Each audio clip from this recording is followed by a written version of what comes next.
In this episode, we talk about the controversial order by the UP and Uttarakhand government regarding the Kawad Yatra. We also talk about two books by former army chiefs that have been put on hold on the instructions of the Ministry of Defense. But first, we talk about a landmark Supreme Court judgment and a cruel twist that was revealed shortly after. Hi, I'm Shashank Bhargav, and you're listening to Three Things, the Indian Express news show. Earlier this month, the Supreme Court declared Rahim Ali, a man from Assam, an Indian citizen. This was widely regarded as a landmark judgment when it comes to citizenship cases. As you know, Assam has been tangled for decades on citizenship questions. That's Indian Express's Sukrita Barua. And there is a particular man named Rahim Ali, a resident of Nalbari district in Assam, who had been declared a foreigner by a foreigners tribunal in Assam, which is basically a quasi-judicial body, which is tasked with identifying or, deciding whether a person produced before them is a foreigner or an Indian citizen. So in 2012, this man had been declared a foreigner by a foreigners tribunal. And since then, the man was involved in a long legal battle just to prove his Indian citizenship, to prove that he's not a foreigner despite what the Foreigners Tribunal claimed. Sukrita tells us how that first came to be.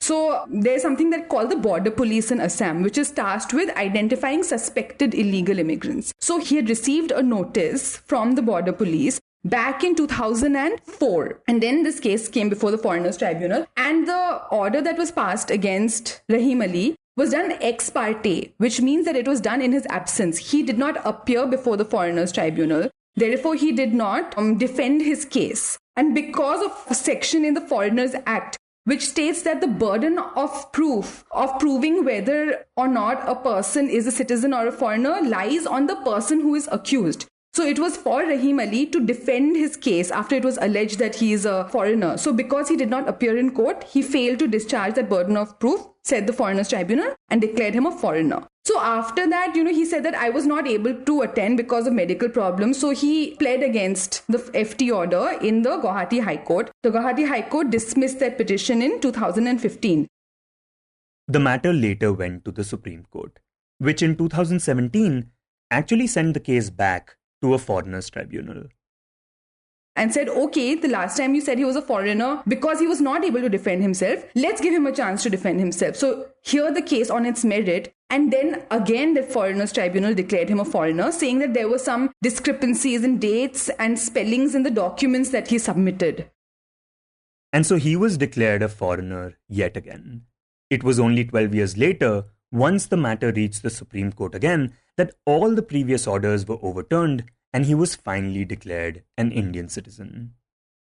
And one of the core things that the Supreme Court addressed was the manner in which proceedings were first initiated against Rahim Ali way back in 2004. So like I told you, the border police is tasked with identifying suspected illegal immigrants, and they refer these cases to the Foreigners Tribunal. So in the case of Rahim Ali, it turns out that he had received a notice, and when the cop who had slapped this notice on him was questioned by the FT about, why did you do it? He said that he was referred by the SP border of Nalbari district. In fact, the border police had made a very specific allegation that Rahim Ali was originally from Dongi Jangirpuri village under Torel police station in Bangladesh's Mymensingh district. So a very specific allegation had been raised against him. But what the Supreme Court observed was that, when this proceeding was initiated against Rahim Ali, there was no grounds given. It was just that we suspect that you're an illegal immigrant, but nothing to support this allegation. The Supreme Court in its final judgment wrote that there was not an iota of evidence against Ali. And I spoke to some lawyers who have been handling citizenship cases. And what they've been saying is that this is not a one-off case. Advocate Aman Wadud, who is now part of the Congress, but has, handled a lot of citizenship cases. He said that this is what we see, I quote, case after case. And he said that this is like a standard modus operandi, that people are just given this allegation and there's no substantiation or investigation into it. So what is relied upon is this particular idea that the burden of proof lies with the accused. But the court pointed to a section of the 1964 Foreigners Tribunal's order. And this states that the tribunal, and I quote, shall serve on the purpose to whom the question relates a copy of the main grounds on which he is alleged to be a foreigner and give him a reasonable opportunity of making a representation and producing evidence in his case. So what the court is saying is that this grounds was never presented to him. So if he doesn't know the basis on which allegations are being made against him, how does he counter this allegation? He doesn't have anything on the basis of which to counter this. So the border police don't need to prove that he's a foreigner, but they at least have to tell him why they think so. And also, I told you that the case was first heard and he was declared a foreigner in 2012, and then the Supreme Court again referred it to an FT. So the Supreme Court said that this thing of different spellings of names and, is a very common thing. It's not an unheard of thing, especially in electoral rolls. And, a casual entry made by a data collector, Sarkari data collector, is not grounds for making a decision on this case. I mean, you have to use your discretion and whatever. So this is also something that we see very widely in citizenship cases, in foreigner tribunal cases, where, there'll be in one document, a person's name is, for example, Rahim Ali. And in another document, their name is like Abdul Rahim, which is an alias. Like different people call the same person by different names, or there might be difference in the spellings and so on. So you have to account for that, is what the Supreme Court said. So two very vital observations. So which is why this particular judgment had received a lot of play. A lot of people were talking about it, advocates, people working on citizenship jurisprudence, legal observers, activists. Everybody had kind of welcomed and lauded this particular Supreme Court judgment. But after the judgment was delivered and Sukrita decided to get in touch with Rahim Ali, she found out something that no one in court knew about. So when the judgment first came out, of course, for both me and my editor, one of the main things that we wanted to do was actually speak to this man who fought for so long and whose, case was vindicated by the Supreme Court after 12 long years. We thought that it would be, a great conversation to have, it would be a great story, we're journalists. And I was trying to reach out to his family. So, the case was being heard in the Supreme Court. So I reached out to his lawyer. But, Supreme Court lawyers don't interact directly with, the petitioners in these cases because these cases are passed on to them by lower court judges. So then I reached out to the lawyer who represented him in the High Court. But this was such a long time back, right? So the lawyer had kind of lost touch with the family. So I tried all kinds of things. And finally, I got in touch with local community members from that particular village who located the family. But then they told me Rahim Ali had died 3 years ago. This news came as a complete shock to her. Because, like mentioned earlier, this is something that nobody reporting or working on the case had any idea about. So once I got that input, I went to the village and I met the family. And it turns out that Rahim Ali had died in December 2021. So more than 2.5 years before the Supreme Court verdict, which cleared his name and declared him an Indian citizen. So he died a foreigner and he died an illegal immigrant. And actually no one in the family even knew that this Supreme Court verdict had been issued and that his name had been cleared. They only found out when I started looking for them and I reached out to them and, the judgment reached them only then. So it was a really cruel twist actually in the tale. And Sukrita, you're saying that even the judges or even his lawyer, for example, had no idea that Rahim Ali had passed away. So after spending the day with the family, I did speak to the lawyer and I asked, was there no way for the Supreme Court to know, that they've been hearing this case, they passed landmark judgment on this case. So he said that the only way for the Supreme Court to know is if he would have known. But he didn't know about it either because, it was not communicated to him either by the family or by the state. And his family says that they've not been in touch with any lawyers since his death because, the case was everything about the case was handled by Rahim Ali himself. And, they're extremely poor. None of them are literate. Of course, they couldn't read the judgment. When the judgment reached them, a cousin who's a pharmacist, who works in a pharmacy, kind of explained it to them. So keeping in mind their circumstances and, the fact that it's been going on for so long and the main party passed away, there was no longer any kind of correspondence between the lawyers and the family. So this information stayed with the family. It didn't reach the lawyers and the court at any point of time. And Sukrita, you mentioned how this case went on for about 12 years. Can you tell us what the family says about the kind of toll this case took on them? So, there are two things. One is the mental and emotional toll, which is immense when you are declared a foreigner. And the other is the financial toll of the legal expenses and the, transportation expenses of traveling to court and, meeting lawyers and so on. So Rahim Ali had 6 children.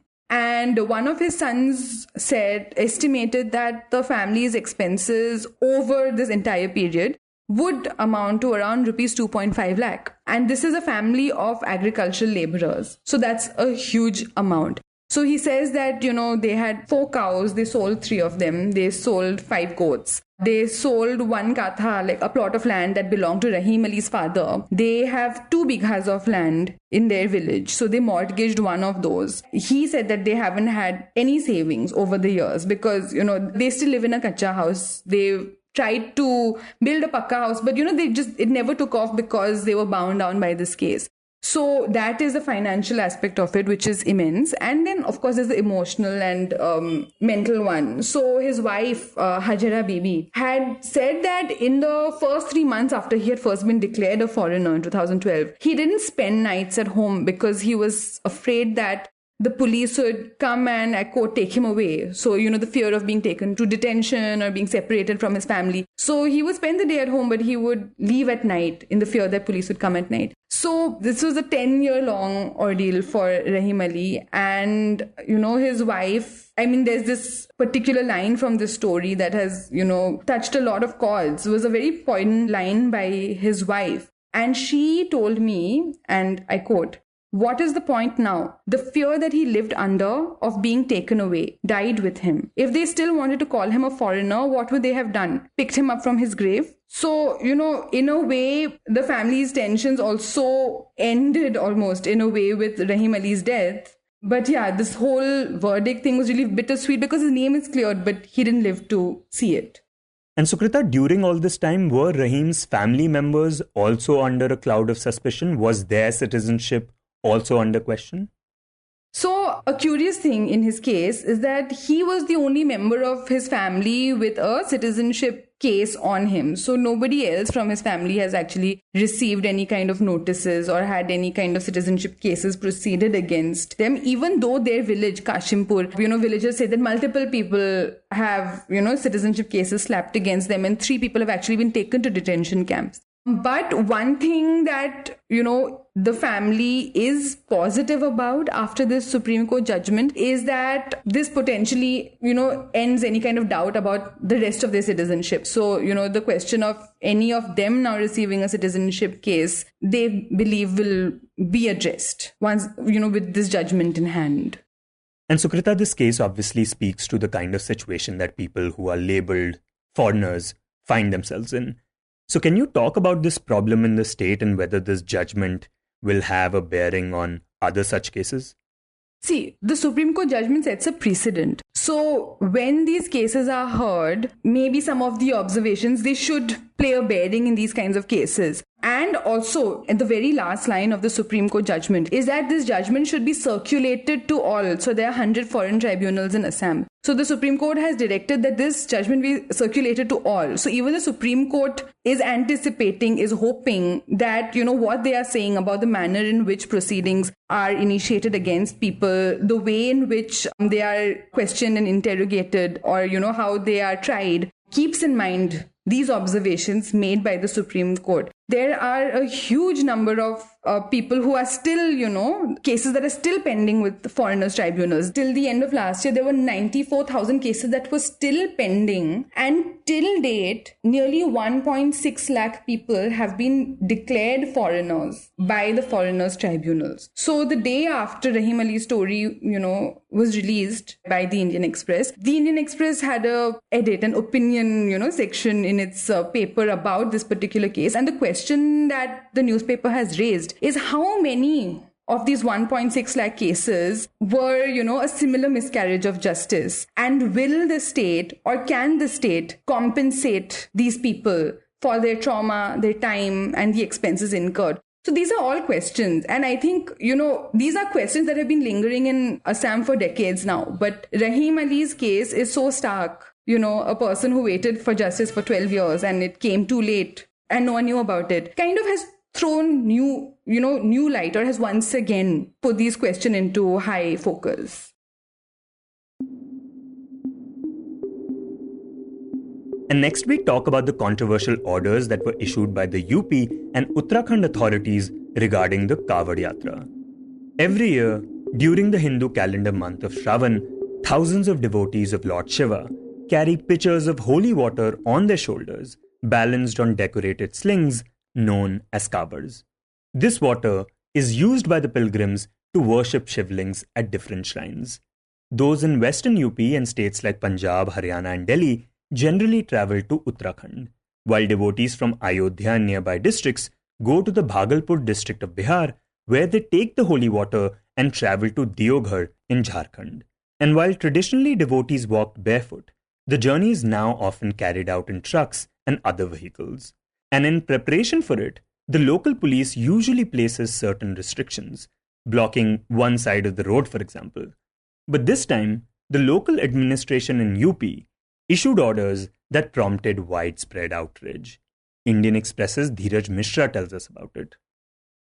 So, a few days back, SSP, Senior Superintendent Police of Muzaffarnagar, he issued an order. It was an oral order from DM office, also from SSP office, that each and every eateries on the roadside of this Kawad route, they will have to put up name of the owner, name of the proprietor of that dhaba, of that even thela wala, even phal wala, whosoever is selling anything related to food items on the roadside on Kawad route, they will have to put up the name of the proprietor along with the name of the workers also. This move was widely condemned as being divisive, with critics pointing out that there was no legal justification for it. For instance, regulations require eateries to display the true copy of their license and registration at all times. But this does not include the name of the owner. And talking about the move, Dheeraj says that it was allegedly done so that the eateries of the Muslim owners could be singled out. Who are on that Kawad Yatra route, who has been in the food business operation for a very long time. And this happened because, the last year also, there is a local Hindu leader. His name is Yashveer Singh Maharaj. He's a kind of Hindu hardliner sadhu in Muzaffarnagar, and he is also one of the Sansthapak of Yog Sadhana Ashram in Muzaffarnagar. He says since last year, Yashveer Singh has been putting pressure on the administration to make this happen. It seems very clearly that administration is under pressure from these kind of people, these Maharajs, those self-styled Hindu leaders, and they are taking these decisions because of these people.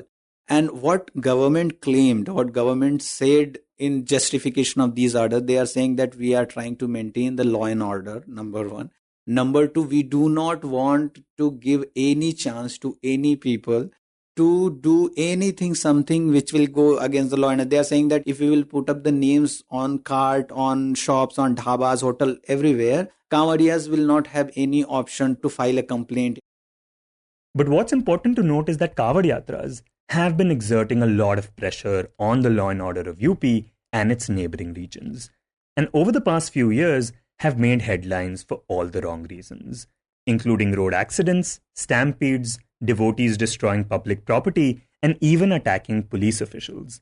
In fact, last week, a group of devotees from Haryana allegedly damaged a roadside dhaba in Muzaffarnagar after they claimed to have found onion slices in the food. And they are going scot-free. Police is acting as if just a mere intermediary, and they are saying that, okay, we are ensuring that nothing will happen to the Kawadias. So just imagine what happened in the Muzaffarnagar. That was a Hindu dhaba. Let's say, if it would have been a Muslim dhaba, what would have happened? We do not know. And the very concerning thing is that nobody from the police is speaking against them. There is no FIR, no action. After a lot of criticism or social media, Muzaffarnagar police has registered first FIR, and also they have registered it against both the parties. Now, the initial order regarding shop nameplates was limited to Muzaffarnagar. But later, the UP government extended the controversial order across the state. And similar orders were also issued in Uttarakhand's Hardwar district.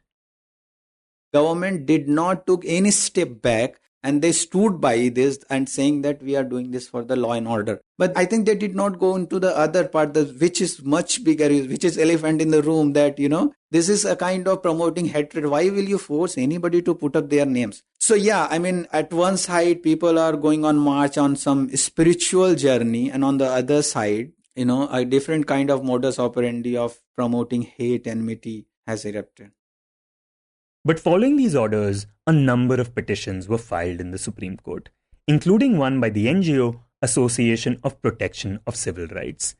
And hearing the matter yesterday, the top court issued an interim order prohibiting the enforcement of the directives that were issued by the two states.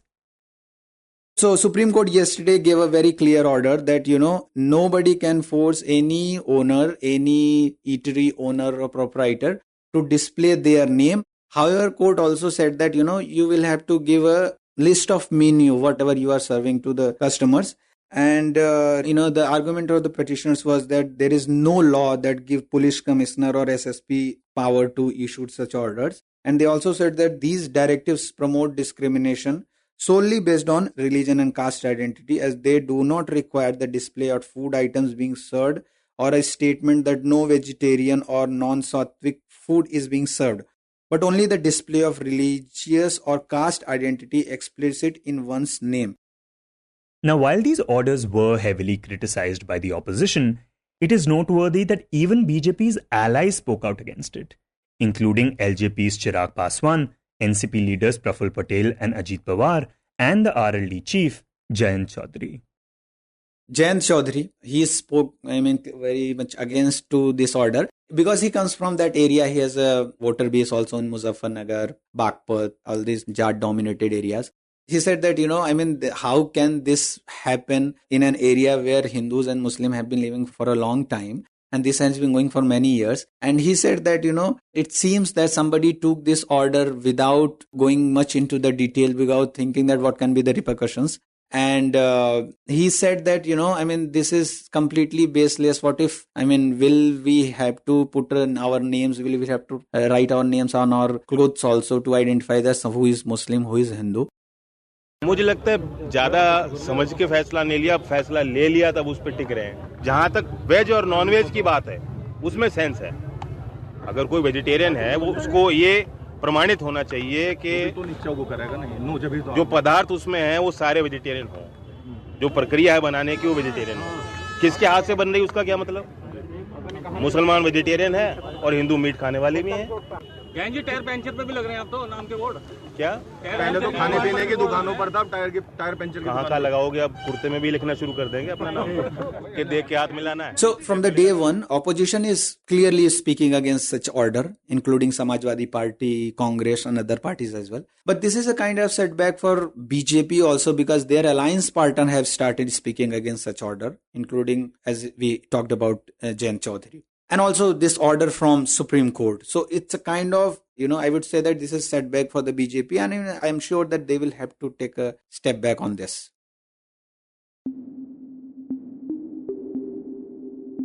And in the end, we talk about the former army chief, N.C. Vij, whose new book has now been put on hold after directions from the Ministry of Defense. In his book titled Alone in the Ring, which was scheduled to be released on the 22nd of August, he writes about the circumstances leading up to the Kargil war, saying that intelligence agencies had gravely failed to detect the large purchases of winter fighting equipment from International's weapons market by Pakistan.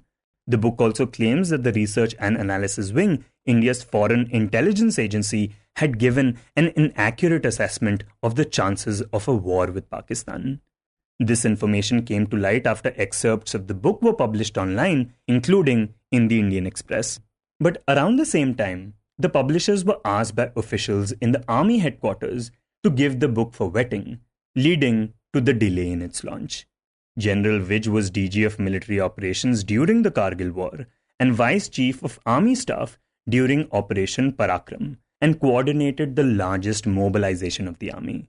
In this segment, we speak to Indian Express's Ritu Sareen about this matter. Ritu, can you tell us what former army personnel can or cannot write about and whether there are any statute of limitations regarding it?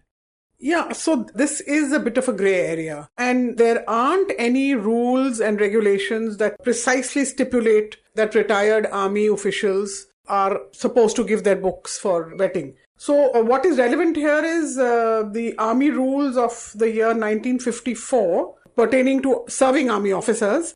And here they don't mention retired officers again. Then there was, the DOPT had amended some other rules, civil service rules, in 2021, that is just 3 years ago. But this also dealt with intelligence officials or officials working in the security-related sectors. Now, it doesn't specify, or we can't assume that military officials or those who have retired from the Army, Air Force and Navy fall in this category or not. Okay, so while there are specific rules about what one can write or cannot write while someone is still in the army, there is nothing specific for those who have retired.